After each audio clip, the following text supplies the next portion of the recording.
Non, bah non, parce que quand j'ai signé ici, je pensais faire mieux que l'année dernière, donc voir la cinquième, sixième place. Après, vu avec les matchs de préparation qu'on a fait, on a pratiquement presque tout gagné. Et après, on a commencé le championnat avec deux, trois victoires. Après, je me suis dit, si par exemple on arrive avec sept victoires et pratiquement zéro défaite, on peut jouer, commencer à dire qu'on peut jouer le haut du championnat. Donc après, là, ce qui arrive, c'est parfait, tu vois. Donc je ne m'attendais pas, mais là, on va essayer de continuer jusqu'au bout. Pas gaspiller le travail qu'on a fait depuis le début.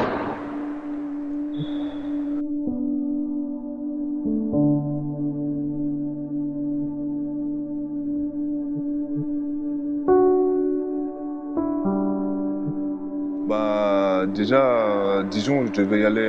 On m'avait déjà contacté à la fin de la première année à Limoges. On avait des contacts, tout ça, ça pouvait se faire, mais vu que j'avais un contrat ferme à Limoges, le président ne m'a pas laissé partir, donc j'ai dû honorer ma deuxième année à Limoges.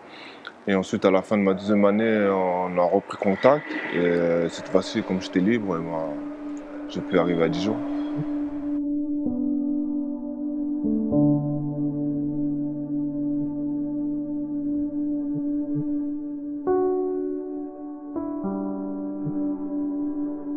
Ah, franchement, bien, on a une super ambiance. Dès le début, ça s'est bien passé.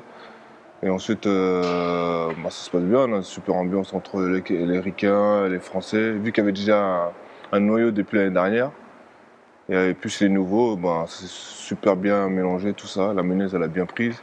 Et depuis, tout se passe bien, une super ambiance. Et on travaille bien. Voilà. Il n'y a pas de secret quand tu as une bonne ambiance dans l'équipe et tout ça. Le résultat suit avec.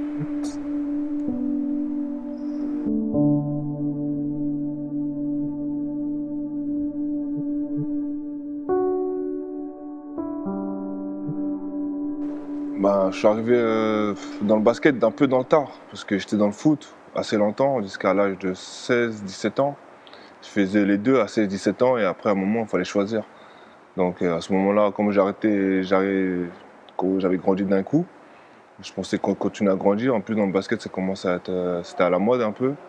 Donc j'ai basculé dans le basket et ensuite j'étais à Mont National 3. J'ai fait 3 ans là-bas et j'ai fait ma dernière année espoir à Antibes. C'était l'année où tu passes pro ou sinon tu bascules au niveau amateur. Comme c'était ma dernière chance et je quittais mon quartier, donc j'ai tout donné sur cette année-là. Et à la fin, ça a été récompensé par un contrat de 2 ans par Monclar. Et ensuite, j'ai continué de là.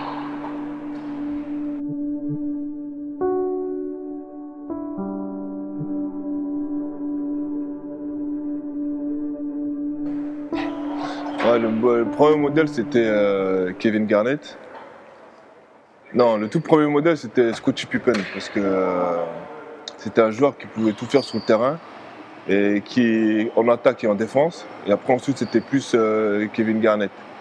Parce que j'aimais bien sa hargne sur le terrain, sa combativité, tout ça. Et après, ensuite, il y a eu Kobe et Kevin Garnett, les deux modèles que j'ai.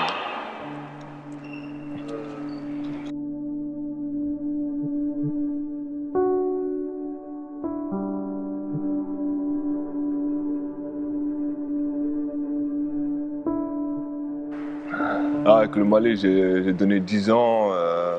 Et là, à un moment donné, ça a évolué. Et puis là, c'est en train de régresser. Donc, pour le moment, non, c'est en parenthèse, parce que les choses n'ont pas changé. Donc, je préfère me préserver pour la suite de ma carrière.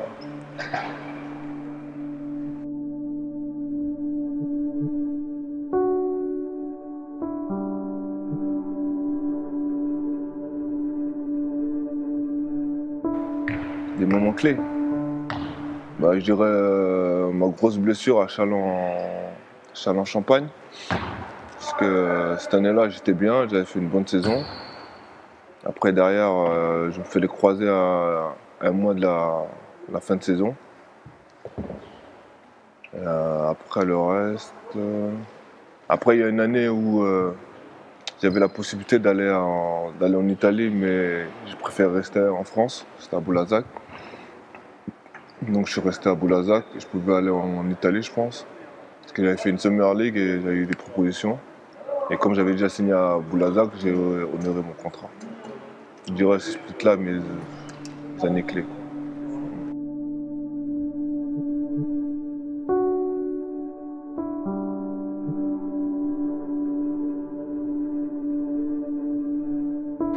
Bah, pour les jeunes, pour devenir pro, faut travailler tous les jours. Travailler tous les jours, bien écouter les coachs et faire des heures supplémentaires. Ensuite, pour le public, eh ben, continuer à nous soutenir comme ça, c'est très bien. Super ambiance au Palais des Sports, toujours. Et merci et j'espère qu'on finira bien la saison le plus haut possible. Et puis voilà, ce sera tout.